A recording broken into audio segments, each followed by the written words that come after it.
মনিরা, আমি যদি এক কথাই বলতে চাই, চুয়াডাঙ্গাতে কিন্তু এই মৌসুমের ভিতরে গতকাল সারা দেশের সর্বনিম্ন তাপমাত্রা রেকর্ড করা হয়েছে। গতকাল চুয়াডাঙ্গার তাপমাত্রা ছিল 11.7 ডিগ্রি সেলসিয়াস।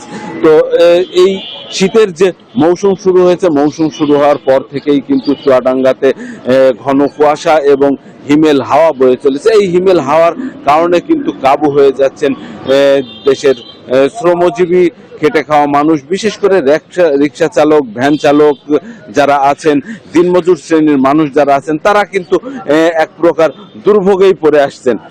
তো আমি যদি আপনাকে জানিয়ে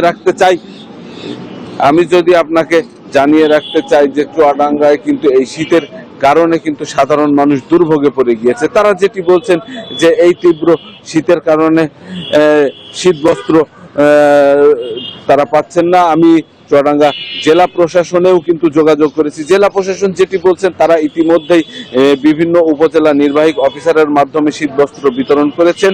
আগামীতে আরও কিছু শীতবস্ত্র আসার কথা রয়েছে। তো এই ছিল চুয়াডাঙ্গা থেকে আমার কাছে একই খবর জানতে আমরা যাচ্ছি কুড়িগ্রামে। সেখানে আছেন সহকর্মী হুমায়ুন কবির সূর্য।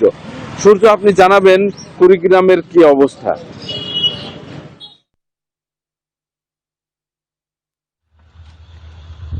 জামান আক্তার, আপনি যেটা বলছিলেন শীতের খবর, আসলে আজকে যদি আমরা কুড়িগ্রামের দিকে তাকাই, সবচেয়ে একটা দুর্যোগপূর্ণ দিন আজকে কুড়িগ্রামের মানুষ কাটাচ্ছে।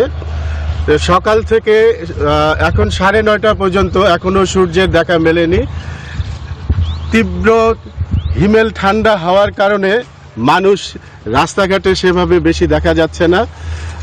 সকাল থেকে যারা মাঠে ময়দানে কাজ করে, আজকে আমরা লক্ষ্য করলাম মাঠে ময়দানেও সেই রকম লোক দেখা যাচ্ছে না।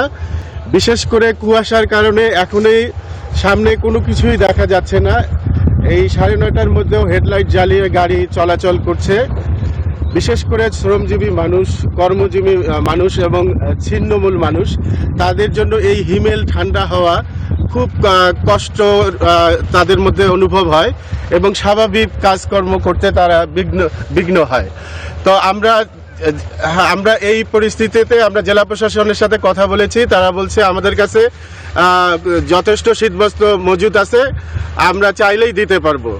এই ছিল আমার কাছে সর্বশেষ। ফিরে যাচ্ছি মনিরা আপনার কাছে। ধন্যবাদ সূর্য ও জামান আপনাদের।